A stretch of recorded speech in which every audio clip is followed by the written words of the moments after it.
qui me passionne, ce sont depuis maintenant une dizaine d'années les arts martiaux énergétiques, la peinture que j'ai découvert au fur et à mesure de mon cheminement, et puis surtout de partager avec le plus grand nombre ce qui moi me fait vibrer, me fait du bien et font que ma vie elle est belle.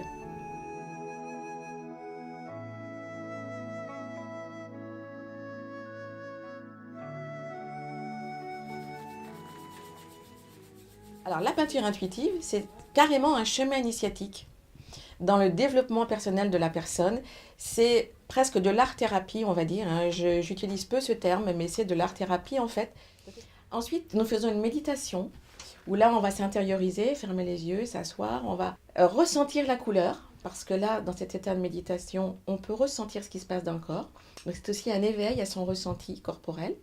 Ensuite, on va chanter cette couleur parce que chaque son qui correspond à un centre énergétique, c'est aussi grâce à eux que la couleur peut pénétrer dans le corps. Et puis après, on va la peindre. Les peintures qui sont ici, donc elles sont à votre disposition. Vous prenez la couleur qui vous appelle, donc en sachant bien que chaque couleur est un langage pour votre corps. Et que si vous êtes attiré par du rose, c'est que votre corps a besoin de rose. Sachant que le corps, il se nourrit de vibrations et que les couleurs sont des vibrations.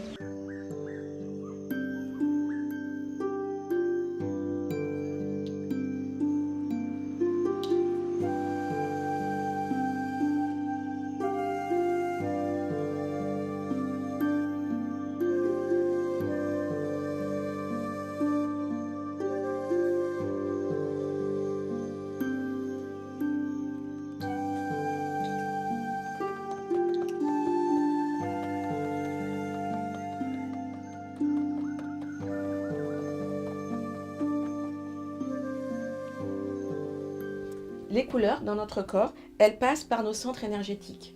Nous avons 7 centres énergétiques principaux que nous appelons des chakras.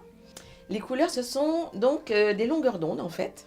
Une couleur rouge, par exemple, va avoir une onde très longue comme ça. C'est celle qu'on utilise en chromathérapie le soir pour apaiser l'esprit et s'endormir. Une couleur bleue va avoir une couleur d'onde très suivie comme ça. Et ça va énergétiser le corps. Parlons chromathérapie. Alors, quand on entend chromathérapie, c'est effectivement le soin par les couleurs. Les couleurs sont des vibrations que le corps reçoit en nourriture pour donner l'énergie aux cellules. Et en même temps que cette couleur, il y a un son qui est diffusé, ce qui fait que ça fait une synergie son et couleur. La personne reste allongée sur la table de massage pendant 35 minutes et après le soin, elle reste encore un petit peu au repos sur la table et puis après, eh bien, elle reprend ses esprits, elle revient à elle et elle est complètement rechargée en énergie. Le corps, il n'a pas forcément besoin de paroles pour être en pleine forme, il a besoin d'intention et d'amour. Donc plus vous allez lui donner de l'intention et de l'amour, plus vous allez le nourrir. Et là, effectivement, la couleur, vous allez vous la donner vous-même. Il n'y a même plus besoin d'appareil. Il y a des gens qui font ça aussi, ils se nourrissent simplement de la couleur qu'ils visualisent et ça marche très bien aussi. Seulement, on n'est pas tous au même niveau, on n'a pas tous cette compréhension. Donc, choisissez ce qui vous tente, choisissez ce qui vous plaît, choisissez ce qui vous parle. Donnez-vous de la couleur, donnez-vous de l'amour, choisissez cet outil-là ou celui-ci ou d'autres, peu importe. Et puis voilà, vous verrez le verre à moitié plein et non le verre à moitié vide.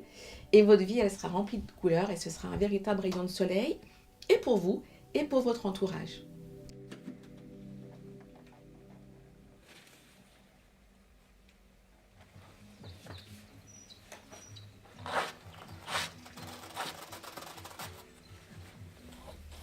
Après, dans les dessins, on peut lire on peut y voir des paysages, on peut y voir un tas de choses. Moi, je ne suis pas là pour faire l'analyse du dessin psychologique avec des mots, voilà. Mais c'est un voyage, c'est une odyssée dans nos rêves et c'est une odyssée dans nos émotions et c'est que du bonheur. Est-ce que quelqu'un a envie de partager des impressions? Voilà. C'est le bras qui décide. C'est ça. C'est les bras, c'est les mains et un grand lâcher-prise. Ouais. Estelle? Puis il n'y a plus de temps. C'est nous la toile des couleurs. Voilà. Il n'y a plus de temps. C'est ça. On y met notre cœur, on y met notre âme, on y met nos tripes et voilà. C'est nous. C'est nous. Du concentré. C'est du concentré, voilà. On met du concentré de nous sur la toile. Si tu pouvais peindre le quartier, quelle serait la couleur que tu lui attribuerais? Eh bien, ce serait plein de couleurs arc-en-ciel parce qu'il y a tellement de diversité que ce quartier mérite d'être dans les couleurs arc-en-ciel. Donc je ferai voilà, un feu d'artifice de couleur arc-en-ciel, comme il y a le feu d'artifice à la fête de la Saint-Jean, ça serait parfait.